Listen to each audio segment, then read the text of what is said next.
Ladies and gentlemen, misfits around the world, welcome back to the Common Cast. This is our 1v1 segment. Last week, I lost, of course. No one saw that one coming. And Edge of Space is our reigning, defending 1v1 World Heavyweight Champion. He puts the 1 in 1v1.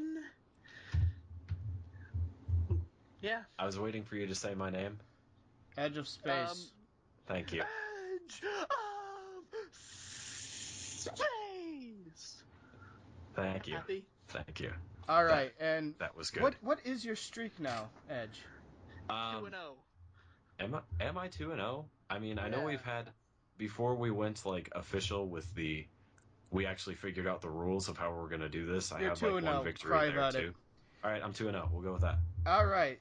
So this topic is kind of a big topic that's been brought up in the WWE before, and that is steroid use. There have been claims. I mean, obviously Cena uses it, and they're not illegal steroids. They're totally illegal steroids. So the question is, should wrestlers use these legal steroids? And Luke, you'll be fighting against it. Gibby, you'll be fighting for it. Fair enough? All right, let's get to it. Who wants to go first? Nah, that's a you decision. Yeah, man. you decide that. Eeny, meeny, miny, Gibby.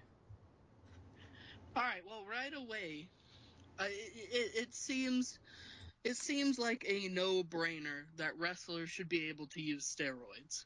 Because, first of all, it's their bodies, so they get to do what they want. Second of all, it doesn't hurt the entertainment process or the product that is professional wrestling. If this were, it's because professional wrestling is not a competition. So it doesn't matter if you use performance-enhancing drugs. If you use steroids and you're not in a competition, then they're really not performance enhancing. They're just visually enhancing. And let's be honest, if Cena was a $160 with no muscle mass, he wouldn't be nearly as entertaining as like the 220, 240, 230 pound monster that he is. So I don't think it at worst, it doesn't hurt the product. At best, it makes it look more realistic. And I hear the alarm bells going off in some people's head. Well, wrestlers have died of steroid abuse, and to that I say that's it's a little cold-hearted, but that's the own wrestler's fault. They didn't know their limits, and they took too much, and it ended up killing them. I mean, it's sad. Don't get me wrong, it is sad, but at the same time, like, no one came up to him and stuck 6 syringes of steroids in their arm. They did that themselves, or the appropriate amount of steroid use that it took. So it depends. So you have, or it doesn't depend. You need to know your own limits, and then you'll be just fine taking steroids, and you'll look great. Most wrestlers, or not most, but a large majority of wrestlers take steroids in some way or fashion. And it just makes the product look more realistic. And that's why it is good that's why wrestlers should take steroids, and it is good for the company. All right, and those are your final arguments? Okay. Edge of Space, we're going to move on to you, the champion of why drugs, or not, yeah, they are drugs, legal steroids should not be used. All right. Let's get right into it with what steroids have done in the past for the WWE. Let's go back to a 1990s court case where it almost brought the entire company down because they were using steroids. Now, I'm not saying that steroids shouldn't be used because this isn't an athletic competition. I'm saying they shouldn't be used because it is a federally illegal drug. And when you're using it as profit, that is illegal. You are profiting off of an illegal substance, which can jail you a lot of years. Mr. McMahon almost found this out the hard way back in the 90s. And it continues to this day. There's always the question of, is he really using steroids? Yes. Is he really breaking the law? Yes. But they've gotten to the point where they're big enough that they can get away with it now. As far as what steroids do to the wrestlers, there's knowing their limits is fine if they know their limits, but there is a vast majority of people who fall to what is called addiction. And this is something that CM Punk actually voiced continuously about the dangers of using drugs and whatnot, is that all it takes is one, and suddenly you can lose your entire life to this. One classic example, absolutely classic, so classic that WWE won't even talk about it anymore. Chris Benoit used steroids. The court has ruled it as roid rage. Whether or not you personally believe that's what it was, that's what the court's ruled it as. Therefore, that's what we have to assume caused it. Now let's talk about entertainment value. From my personal standing, when I think of steroids, I don't think of John Cena. I don't even think of Ryback. What I think of is Lex Luger. And now, looking back to Lex Luger, I don't want to see Lex Luger perform because he looks like a bunch of rocks put together to create a human being. Same thing with Scott Steiner. Scott Steiner went on record saying that when he was using steroids, he could feel himself getting bigger. I don't like seeing bodybuilding competitions. I think that a lot of people don't like to see it. I don't enjoy seeing these glued together men slowly stumble around a ring, waiting until they can pick somebody up and slam them. What I want to see, and what I feel many people agree with me, is they want to see Daniel Bryan. They want to see CM Punk. They want to see Dolph Ziggler. They want to see a more athletic wrestler. Go all the medical and legal stuff aside, I'm saying that steroid use in the WWE is a thing of the past. Back when the idea is that you needed these big, strong men to be the faces of your company, and steroid use is how they got these guys to the top. Now, in this modern day and age, we're not looking for the big bombers, the massive Lex Luger, Scott Steiner, not even Hulk Hogan, really. That's one of the things that people get tired of with John Cena, is that he's just this big dude. He's an old-styled wrestler in a new school day of wrestling. You got 30 seconds.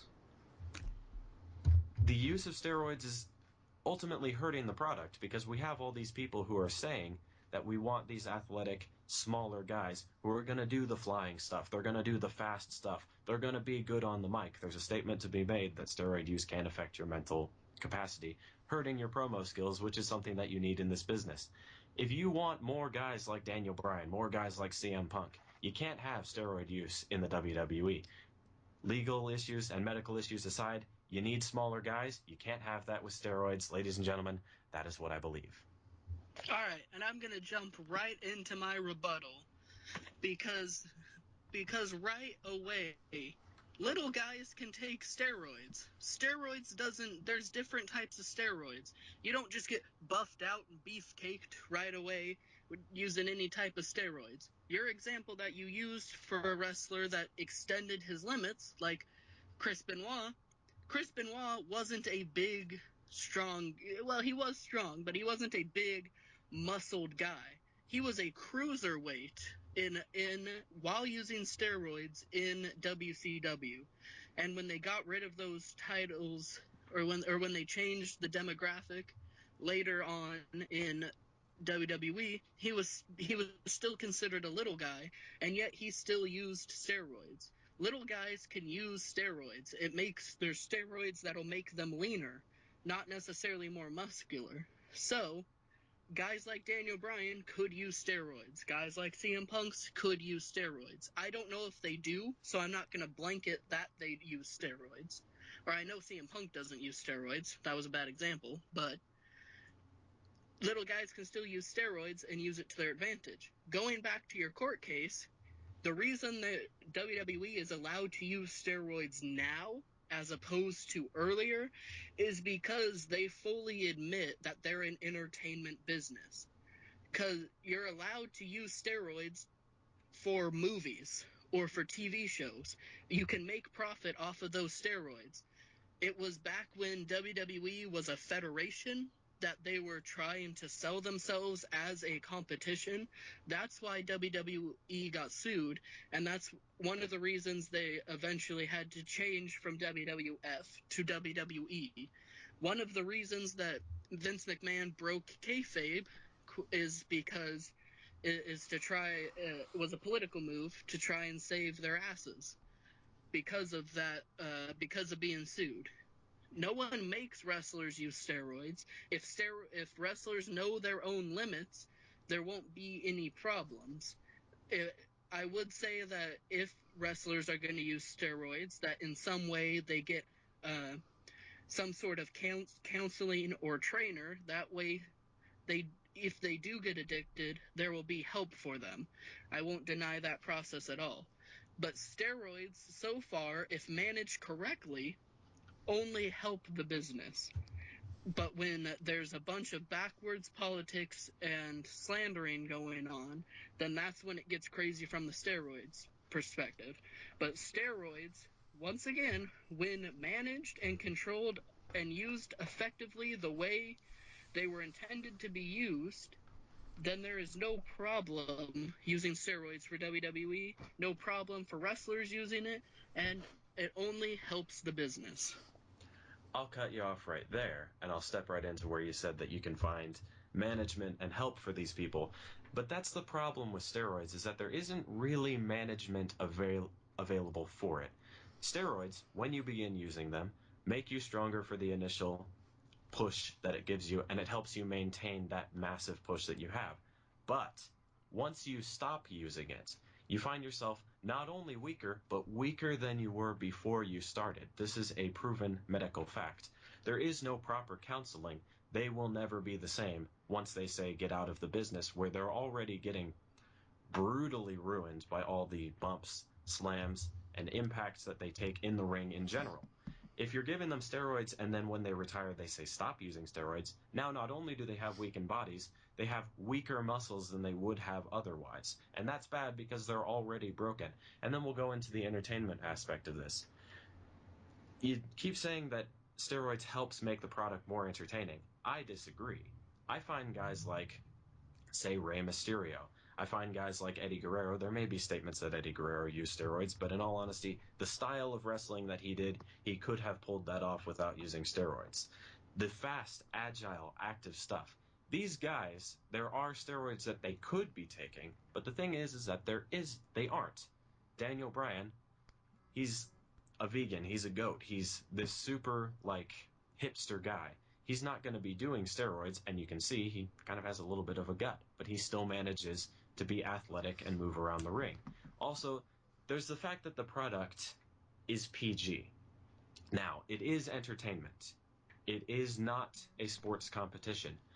But since it is PG, that means the target demographic of this show is under the age of 13.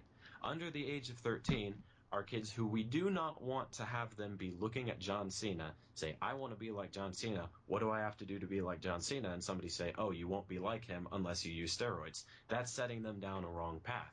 Now, since I've stated in the past, PG is not the problem with the current product. It is not the issue that WWE is running into right now. Getting rid of PG won't solve anything. So since PG is here to stay, we can't encourage behavior such as, if you want to be like your hero, you have to use steroids. And then there's also the fact that you get into the other drug problems that come from using steroids. Each drug is a gateway drug of its own kind. Look at Jeff Hardy. He may not have ever used steroids, but the drugs that he was taking, which are illegal, and steroids are illegal, whether or not the movie industry uses it, it is still an illegal substance, but movies and wrestling makes enough money that they turn a blind eye to it. Jeff Hardy, when he was doing drugs, it got him on such a bad downward spiral that look at where he ended up, on TNA. The guys who will take him because he's WWE, not because he's clean. The statement that it helps the product, I disagree, because you look at guys like Ryback clearly using steroids, I don't find him very entertaining. I find guys like Kevin Owens entertaining. Kevin Owens obviously doesn't do steroids. I find guys like Daniel Bryan entertaining. I don't find guys like Cena entertaining. Hell, you could even say that Sheamus does steroids. I don't find him entertaining at all. I find guys like CM Punk entertaining. And if I'm a businessman, I'm going to want to hire the guys like Daniel Bryan and CM Punk because they're not going to get my company in trouble whether or not somebody's going to turn a blind eye. All it takes is one mistake, and suddenly we're back into another lawsuit. And that's something that me as a businessman, I would not want to risk. And that is what I believe. Holy fuck. So I have a very tough decision here.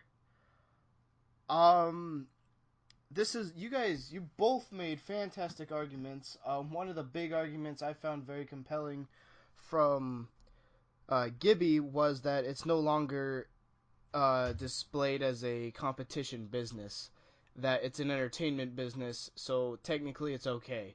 And then Edge, you came back to say that it's rated PG. It's not technically, it's legally okay, debunking any legally. illegal argument. It's legally okay. It's still illegal. I don't know where you heard that it's legal. Anyway, Edge, then you came back to say that it's rated PG and it's not something we should be teaching people like, oh, you want to be John Cena? Here's some pills. Go ahead and pop them in.